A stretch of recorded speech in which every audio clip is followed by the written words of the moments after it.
बर्फ की उस दुनिया में चलिए जहां हवा खुद भी ठिठक जाती है, जहां न कोई शोर होता है न कोई पद चिन्ह, बस सन्नाटा, जैसे समय ने यहां सांस लेना छोड़ दिया हो। यहां हर चीज धीरे धीरे चलती है, जैसे पूरी कायनात बर्फ में जमी हो। और इस मौन के बीच चट्टानों की दरारों से झांकती हैं दो आंखें, ठंडी, धीर और रहस्यमयी। ये आंखें किसी डर की नहीं, बल्कि एक ऐसे योद्धा की हैं जो न आवाज करता है न दिखता है, लेकिन फिर भी उसकी मौजूदगी हर तरफ महसूस होती है। ये है हिम तेंदुआ, एक ऐसा शिकारी जो बर्फ में नहीं, किसी अधूरी दास्तान की तरह बहता है, चुपचाप, नर्म लेकिन अडिग। इसका हर कदम धरती पर नहीं, दिलों पर पड़ता है। यह शिकारी जंगल के किसी राजा की तरह नहीं रहता, बल्कि संत की तरह, एक तपस्वी जो जीवन और मृत्यु के बीच संतुलन साधे खड़ा है। यह प्राणी वहां जीता है जहां सांस लेना खुद एक चुनौती है, 3000 से लेकर 5000 मीटर की ऊंचाई, जहां ऑक्सीजन आधी रह जाती है और सूरज की रोशनी भी बर्फ की चादर में उलझ जाती है। यह कोई साधारण आवाज नहीं, यह हिमालय, तिब्बत, मंगोलिया, अफगानिस्तान, पाकिस्तान, भूटान और नेपाल जैसे देशों के ऊंचे, कठोर और नीरव भूभाग हैं, जहां मौन सबसे बड़ी शक्ति बन जाता है। इन स्थलों में जीवन का हर रूप सादा पर गूढ़ होता है। इन बर्फीले पठारों पर जब हवाएं चीखती हैं, तभी समझ आता है कि हिम तेंदुए का मौन कितना प्रभावशाली है।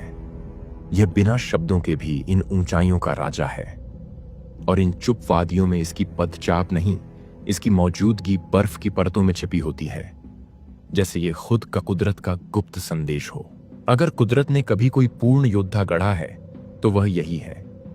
इसकी खाल दोहरी होती है, अंदर एक गर्म ऊनी परत और बाहर लहराते लंबे बाल, जो हवा और बर्फ को इसके शरीर तक आने नहीं देता। इसी खाल में छिपा है इस जीव का रहस्य, जो जन्म से ही तैयार किया गया है सर्दियों की बेरहमियत से लड़ने के लिए। इसका रंग धूसर, हल्का ग्रे या सफेद, जो ऐसा लगता है मानो बर्फ ने खुद इसे रचा हो। इसकी त्वचा रंग नहीं, अस्तित्व बन गई है, एक ऐसा अस्तित्व जो हर चट्टान, हर बर्फीले पत्थर से एकाकार हो जाता है। इसकी लंबी मोटी पूंछ एक संतुलन का यंत्र है, जो इसे खड़ी चट्टानों पर स्थिर रखती है, और जब बर्फ गहरी हो तो इसे गर्मी भी देती है। ये पूंछ इसके जीवन की रेखा है, कभी संतुलन देती है, कभी सिरहाने बन जाती है। और इसके पंजे चौड़े, फरदार, जैसे प्रकृति ने इसे चलने के लिए स्नोशू भेंट किया हो।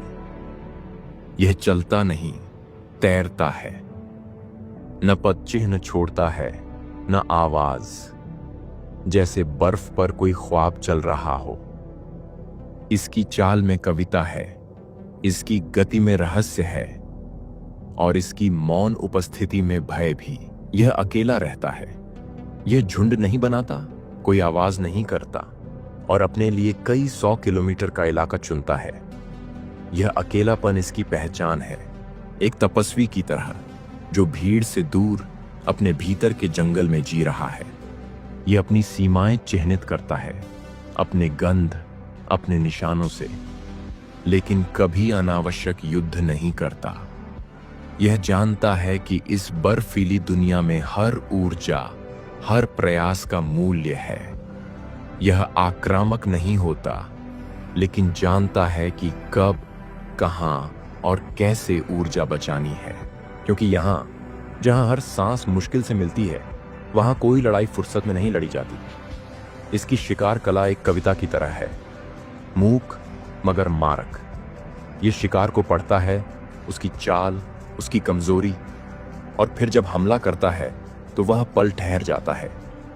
एक छलांग जो 15 मीटर लंबी और शिकार धराशायी, यह उस क्षण को चुनता है, न 1 सेकंड पहले न बाद में। इसकी नजरें शिकार की धड़कन को सुनती हैं, उसकी चाल में छिपी थकावट को पढ़ती हैं। यही इसका जादू है।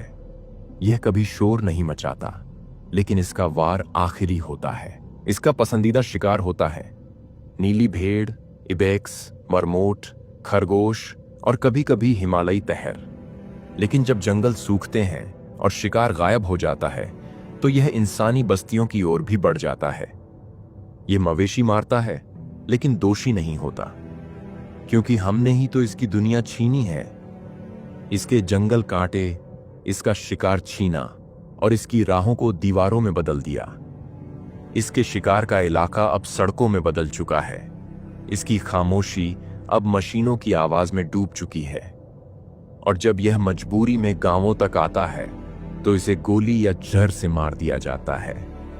लेकिन क्या सच में वह दोषी है या हम, जो इसकी दुनिया में अतिक्रमण कर बैठे हैं? यहीं जन्म लेता है हिम तेंदुए के बच्चे, नाजुक बंद आंखों वाले और इस सफेद संसार के लिए पूरी तरह अजनबी। जन्म के साथ ही शुरू हो जाता है एक ऐसा संघर्ष जिसमें हर सांस अमूल्य होती है और हर गर्माहट जीवन का वरदान। ये बच्चे पहले 3 हफ्तों तक अपनी आंखें भी नहीं खोलते। ये अंधेरे में ही मां की गंध से उसे पहचानते हैं। इसकी त्वचा के नीचे धड़कते दिल की आवाज को सुनकर खुद को सुरक्षित महसूस करते हैं। मां कई दिनों तक गुफा से बाहर नहीं जाती। भूखी रहकर भी सिर्फ बच्चों को दूध पिलाती है, उन्हें गर्म रखती है और खुद को एक ढाल बना लेती है।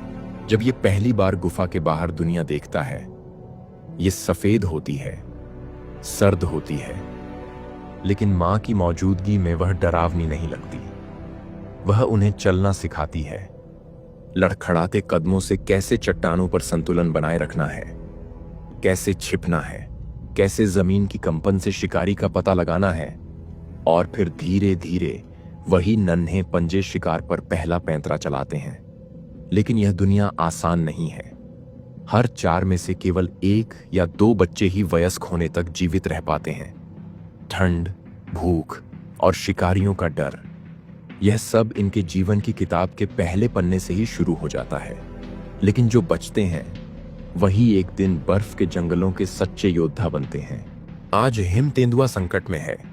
सिर्फ 4000 से 6000 के बीच इसकी आबादी बची है और यह भी लगातार घट रही है। जलवायु परिवर्तन, ग्लेशियरों का पिघलना, पेड़ों का ऊपर की ओर बढ़ना, इंसानी बस्तियों का फैलाव और अवैध शिकार, ये सब इसकी दुनिया को सिकुड़ रहे हैं। जो गलियारे कभी घाटियों को जोड़ते थे वो अब बंद हो चुका है। इसकी चाल अब सीमाओं से टकराती है। आज इसका हर दिन, हर रात एक जंग है, न किसी शिकारी से, न किसी जानवर से, बल्कि उस बदलाव से जो इसके अस्तित्व को निगल रहा है। इसकी खामोशी अब चीख बन गई है, बस कोई सुनने वाला नहीं।